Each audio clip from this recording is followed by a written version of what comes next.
அனைவருக்கும் வணக்கம். இன்னைக்கு நம்ம பிஎஸ்என் கிச்சன்ல வந்து பாத்தீங்கன்னா உருளைக்கிழங்கு வச்சு எந்த ரைஸுக்கும் சூட் ஆகிற மாதிரி ஒரு டிஷ் ஒன்று தயார் பண்ண போறோம்.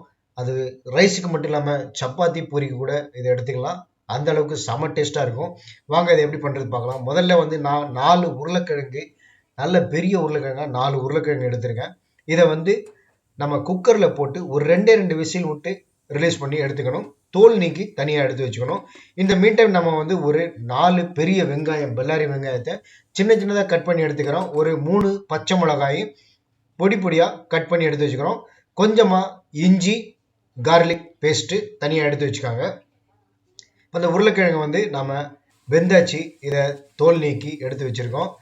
இப்போ இந்த உருளைக்கிழங்கு வந்து நல்ல கையால் மசிக்காமல் கத்தியை வச்சு சின்ன சின்னதாக கட் பண்ணி எடுத்துக்காங்க. வெந்த உருளைக்கிழங்கு தான் ஈஸியாக வந்து கட் ஆகிடும். ஒரு பேனில் வந்து இப்போ நான் தேவையான அளவு சமையல் எண்ணெய் ஊற்றிட்டு அதில் கொஞ்சமாக கடுகு, உளுத்தம்பருப்பு, கடலைப்பருப்பு போட்டுக்கிறேன். கருவேப்பிலையும் அதில் ஆட் பண்ணிக்கிறேன். கொஞ்சமாக சீரகம் ஆட் பண்ணிக்கிறேன்.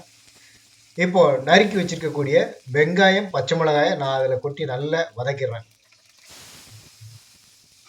பெரிய வெங்காயம் சின்ன சின்னதாக கட் பண்ணி வச்சுருக்கோம். அதே மாதிரி பச்சை மிளகாய் இதையும் அதில் போட்டு நல்ல வதக்கிற ஒரு 5 மினிட்ஸ் நம்ம ஃப்ரை பண்ணிட்டோம் அப்படின்னா நல்லா அந்த வெங்காயம் வந்து நல்லா அதில் வந்து வதங்கிடும். இப்போ நம்ம வேக வச்சு தோல் நீக்கி உரித்து வச்சுருக்கக்கூடிய இந்த உருளைக்கிழங்கையும் அதில் கட் பண்ணி அதுலேயும் போட்டுடுறேன். ஒரு 1/4 ஸ்பூன் அளவுக்கு மஞ்சள் தூள் ஆட் பண்ணிக்கோங்க.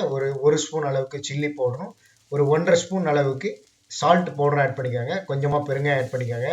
இதை இந்த வெங்காயத்தோட பச்சை மிளகாயோட இந்த உருளைக்கிழங்கை நல்ல ஒரு கரண்டியை வச்சு நல்லா மிக்ஸ் பண்ணுங்கள். அதில் இருக்கக்கூடிய காரம், இந்த சால்ட்டு, மஞ்சள் தூள்லாம் வந்து சம அளவில் மிக்ஸ் ஆகணும். அதை நல்லா வந்து ஃப்ரை பண்ணிக்கோங்க. கொஞ்சமாக தண்ணி ஊற்றிட்டு ஒரு தட்டு போட்டு அடுப்பை மீடியமாக வச்சு ஒரு தட்டு போட்டு மூடிடுங்க. குக்கரில் தான் நம்ம வந்து உருளைக்கிழங்கு வேக வச்சுருக்கோம். இருந்தாலும் அது தோல் உரிகிற அளவுக்கு இருக்கும்.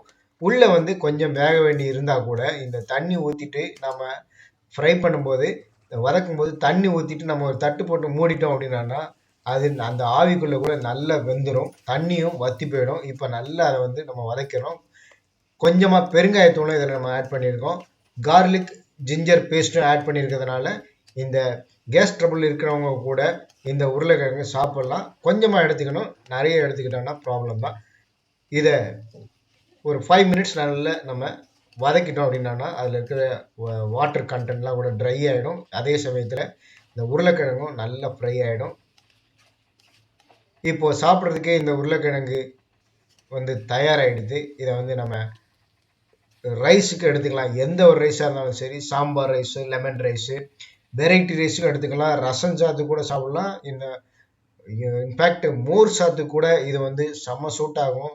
நல்ல ஒரு டிஷ்ஷு, சைட் டிஷ்ஷு, பூரி சப்பாத்தி கூட நம்ம இதை வந்து எடுத்துக்கலாம். அந்த அளவுக்கு செம்ம டேஸ்ட்டாக இருக்கும். இதே மாதிரி நீங்களும் உங்கள் வீட்டில் செய்து பார்த்துட்டு நம்ம வீடியோ பதிவுக்குள்ள உங்களுடைய கமெண்ட்டுகளை தெரிவிங்க. மறக்காமல் ஒரு லைக் கொடுங்க. அப்படியே நம்ம சேனலுக்கு சப்ஸ்கிரைப் பண்ணிக்கோங்க. அடுத்தடுத்து இது போன்ற சமையல் வீடியோக்களுக்கு.